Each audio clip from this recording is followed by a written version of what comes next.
sign with the Warriors. It is the sports story.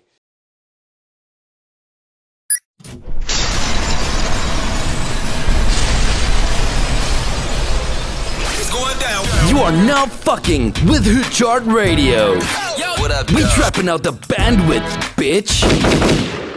Yeah, what's up? It's your boy Fort Knox. We are back in the motherfucking trap. The weekend is over, the burgers is burnt, your fucking house tore up from them badass kids, so you know I had to get back at you with the news. Now, if you ain't been motherfucker checking your Twitter, checking your timeline, watching ESPN while your wife out there talking to her girlfriends about that bullshit at the cookout, then you must didn't hear Kevin Durant took his funky ass out there to Golden State, man. This about to be the bullshittest goddamn NBA season of all time. Now, if everybody been tracking my stories, man, I told you out with the Ayesha Curry shit that she cost motherfucking Steph Curry the finals, tweeting out that bullshit about the NBA's rigged. Now, we got to really start digging into it because it really seems like she might be on to something.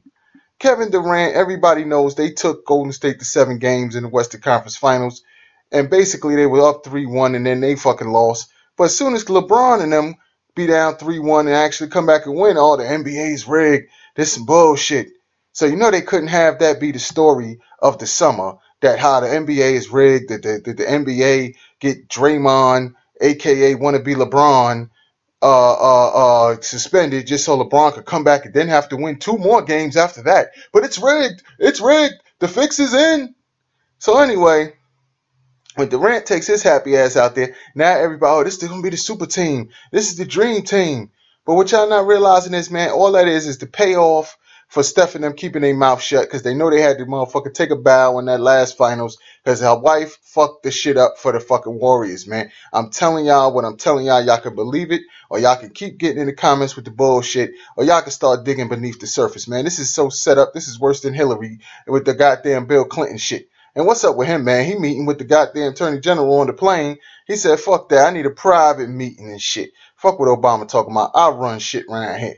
But anyway, man, let me know what y'all think about this story. Kevin Durant going to the Warriors. Is it payoff for Steph Curry goddamn taking an L in the goddamn finals? What's really going to happen with the rest of the goddamn league? Is the goddamn Cavaliers going to even have a chance this year? Should they just motherfucking tank it like the 76ers and get a draft pick? You let me know what's going to happen, man. I don't fucking know at this point, man. But I'm telling y'all I'm on to something with this Steph Curry story. It's something there's something there, bruh. It's something there. You can't tell me that, they was already rumoring that Kevin Durant would go out there. So I'm not saying it's just out of the blue. But I am saying it's real convenient how Steph Curry and them was real calm when they lost that goddamn finals. Y'all go back. I'm going to show some of the pictures of the press conference here. But y'all go back and dig through them goddamn press conferences. And you told me, I got a picture of Klay Thompson when he was coming in the tunnel before the game 7. He didn't even look like he was ready to play because they already knew the fix was in. Since, like Ayesha Curry said, the NBA is rigged. So hit me up in the comments. This your boy Fort Knox. You know what I'm saying? Hood Chart Radio. Tune in every fucking day, every fucking week. We got the hot exclusives. Hit me up. Subscribe to this channel if you want some more hot shit. Let me know what kind of stories y'all want me to do. And I'm out. Let's get it. Let's get it. Let's get it. Let's get it. Let's get it. Let's get it. Let's get it. Let's get it. Let's get it. Let's get it. Let's get it. Let's get it. Let's get it. Bitch.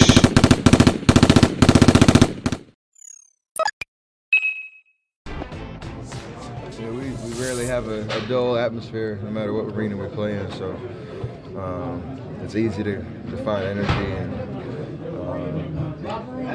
just enjoy the game and what we do. It's kind of a high intensity game. We always seem to get the other team's best shot no matter what the record is or how they've been playing before they see us. So you always got to be on your toes and know you got to play a solid game to get a win. Well, you say it's never a dull atmosphere, but what was that first half like without any music? It was weird. It was like back in like high school. We had music in high school, like middle school warm-up games where it's just you, your teammates, and no music, no entertainment whatsoever. So it's definitely different. I read the sign on the scoreboard. They wanted to see the fans enjoy the game in its purest form. It's a great way to put it. Did you know about it before? Huh? Did you know about it before? No. We were in the back before 2-line layups, and didn't hear any music, and that's kind of weird at first. And we felt like maybe they were waiting for the teams to get out on the court, and it never happened. And so we were trying to make our own beat on the court and had see if anybody wanted to like freestyle rap or something while we were shooting and warming up. But it was definitely different. How tough is it to adjust to the accent of Kevin Durant? I mean, you can never replace a guy like that. He's an all-time great scorer. But we have a lot of talent in the locker room and a lot of versatility. We obviously hit a tough road the last 2 games, but it's a long season and nothing's gonna be perfect about your journey. So everybody's stepping up, giving maximum effort, and we're gonna find our flow like we always do.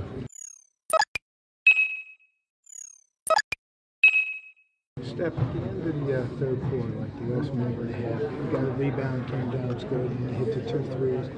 I think it gave you like an 8-point lead. How big was that? I mean, just that cushion taking it into the fourth quarter. So it's big because you want to create momentum going into the fourth quarter and try to create some separation.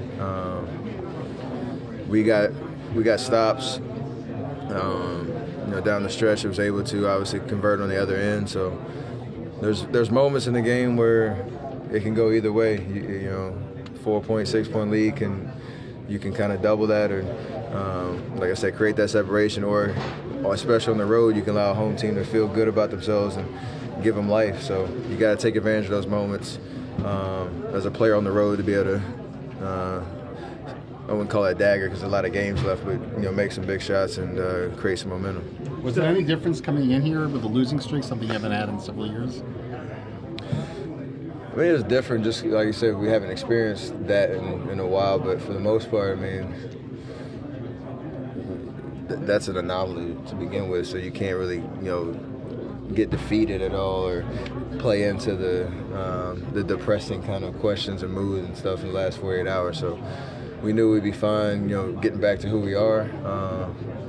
View the NBA as an 82-game season. A lot can happen, but you always have an opportunity to get back to it. And tonight was like that, and we want to finish off our trip tomorrow in Atlanta strong. The sensory deprivation tanks, how do you use them and how can they help your game?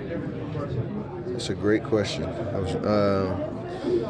It's like the only place that you can go where, obviously, the term sensory deprivation, where you can get away from all noise, light, and just be by yourself and your own thoughts.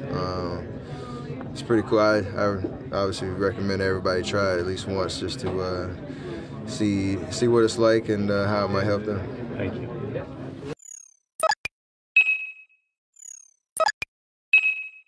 Nah, just do what I do every game. Try and be aggressive, off the ball, with the ball. That's not. I thought I did a good job attacking early. Opens up everything for me. So hopefully do that same thing tomorrow in Atlanta. Clay, how do you feel about how the team is adjusting to not having Durant? We're doing good things. We're getting there. We still have some improvements to make, but when anytime you lose a player of Kevin's caliber, it's going to be tough. So we'll withstand these next few weeks without him, and it'll make us better for when he returns. You've had some rough patches offensively that started the second, started the fourth. What's going on kind of offensively with that second unit? Oh, man. That's a good question. I don't know. Give the Knicks credit, too. They play well. They play up the tempo, and they're hitting shots.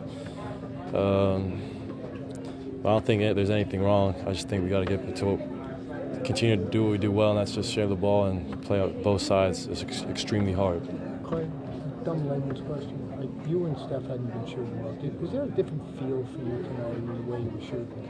Not really. I mean, even when I have a couple bad games shooting, I never really discourage myself because I've done too many good things in this league to ever doubt myself as a shooter. So just got to continue to take those looks. I've been getting great looks the last few games. Just sometimes the ball going in and out and doesn't go in as frequently as it should.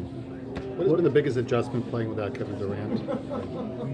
Not getting bailed out on offense because you can just throw it to him half the time. He's going to get you a bucket, so we got to adjust in that regard. What did you like best about the way you finished the last 5 minutes of the game?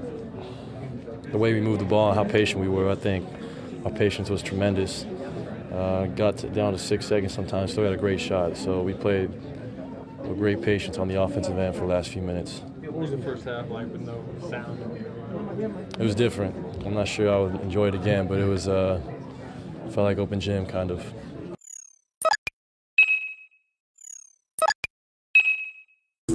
Yeah, it's only a matter of time. You know, the percentage is always going to weigh themselves out, and I've always been on the other end of them knocking down a lot of threes, so it's good to be on the side with them finally. What is it like being on the side? It's fun, man. You know what I mean? Every single shot him and Clay shoot, I think, is going in. You know what I mean? I think that's a great feeling. You know, you always want to find those guys, and they hedge so hard that it's going to keep a lot of slips and a lot of easy baskets for myself. How'd you feel in that starting lineup tonight?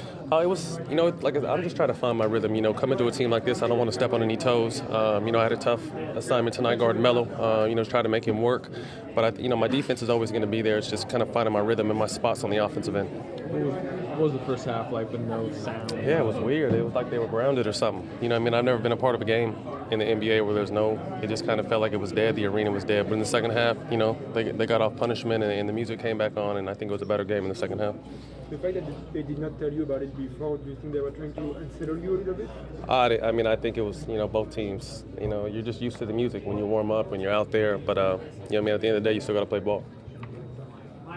What's it been like for you a week ago not having a job in the NBA, all of a sudden coming to the starting lineup of this team? It's been crazy the past 4 or 5 days. You know, I was at my kids' basketball practice when I found out, you know, I was coming to Golden State.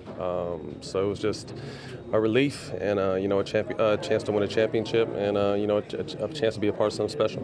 Do you feel like you're picking up things pretty quickly? Obviously, you've had this type of experience before. Yeah, you know, I mean, this is an easygoing team, very welcoming. You know, I've been watching a ton of film, and like I said, I'll be able to find my spots offensively right now soon, and defense is always going to be there. You've changed teams several times in your career. What was different about this move? This is just a special move, a special organization. You know, I was here in 2006 to 2007, 2008, where you know, we kind of got back to the playoffs and brought some excitement back to the city. This team since then picked up and won a championship. So to come back here, you know, where I kind of helped start something 10 years ago, to be back now is a tremendous blessing, and you know, hope to take it to the next step.